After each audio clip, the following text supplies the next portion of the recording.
His only begotten Son. Give me a chance to see Him in glory. Oh, how I love the gospel story of the great sacrifice. Gave His own life. Welcome to Family Basics 101. I'm Dr. Bruce McClure, and as we begin a 5-part series entitled Students, Parents, and School Days, we will focus on 5 areas of study. First, things students should know about parents. Secondly, 5 things parents should know about students. Third, 5 things students and parents should know about school. Fourth, 5 things students should take to school.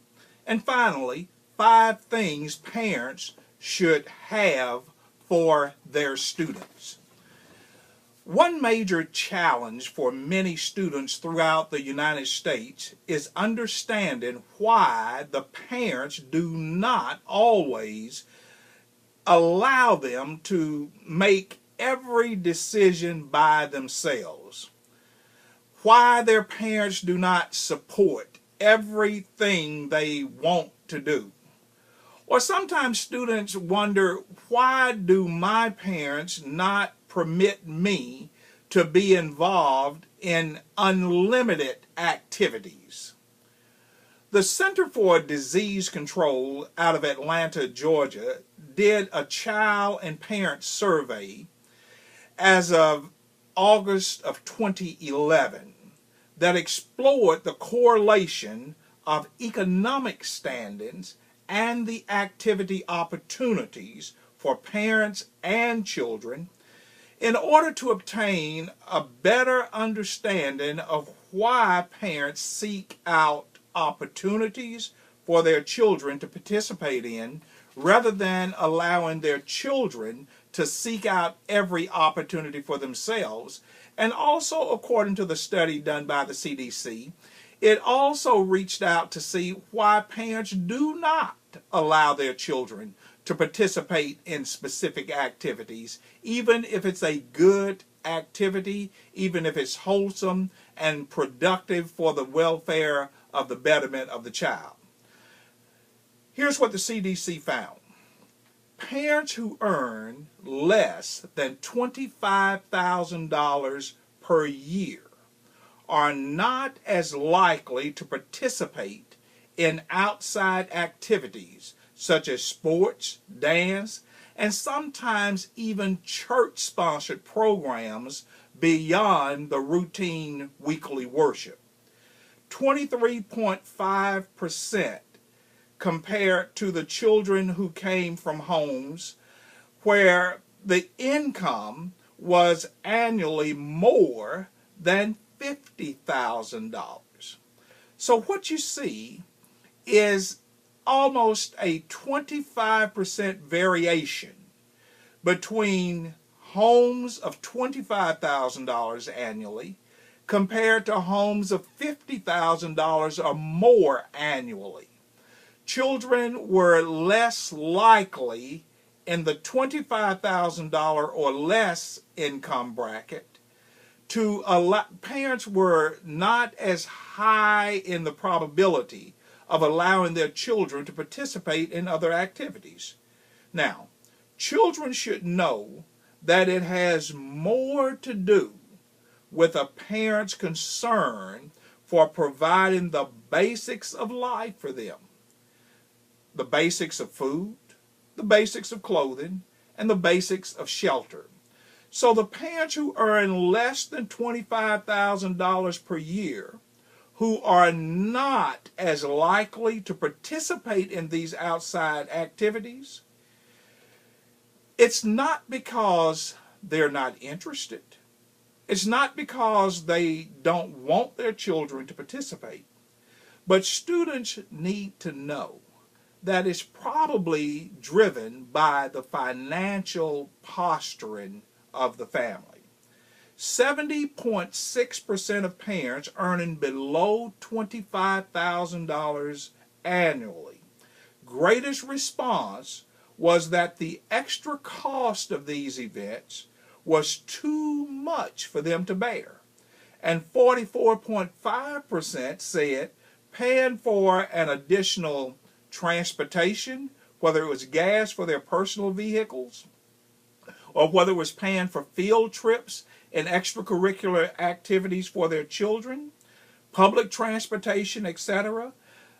44.5% of the parents surveyed by the CDC said it's the additional cost that really helps us say to our children, regrettably, that we cannot afford these other activities of school or summer.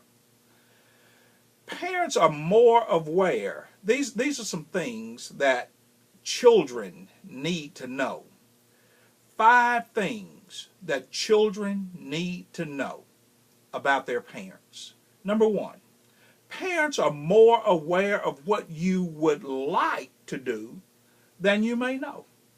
Number 2, parents are not always happy themselves with the situation they find themselves in. Number 3, parents sometimes do not know how to explain in a way children understand or are able to accept why they appear not to be interested in certain activities. Parents sometimes are frustrated in trying to devise a way to say, I can't afford it. Number 4, parents most of the time truly want their children to be successful, happy, and do well academically. And then the 5th thing that children should know about their parents, parents are stressed about what they aren't able to provide for their children. Be it love, be it material things, be it academic assistance, or be it the emotional empathy to help their child cope through, I can't afford it, we can't afford it. These are 5 things children should know about their parents. In the book of 1 Kings, chapter 17, verses 9 through 12, there's a story about a prophet by the name of Elijah.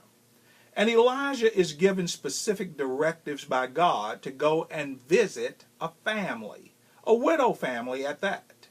And what you'll see in this story are the stressors that the mother had no words to explain to her child. But yet these are some things that the widow woman would have liked for her son to have known. Arise, get thee to Zarephath, which belongeth to Zidon, and dwell there. These are the directions to Elijah the prophet. Behold, I have commanded a widow woman to take care of you. So Elijah arises, and he goes to Zarephath, and when he came to the gate of the city, behold, the widow woman was there gathering sticks. And he called to her and said, Fetch me, I pray thee, a little water in a vessel, that I may drink. And as she was going to fetch it, Elijah called out to her again and said, Bring me, I pray thee, a morsel of bread in your own hands. In other words, made by you. And she said, As the Lord thy God lives, I have not a cake, but a handful of meal in a barrel, and a little oil in a cruse. And look, prophet of God, I am gathering not an armful of sticks, but 2 sticks, that I may go in, dress it for me and my son, that we may eat and die. Some things that children should know about their parents. I'll see you back in class again next time. Don't be late, and don't skip class.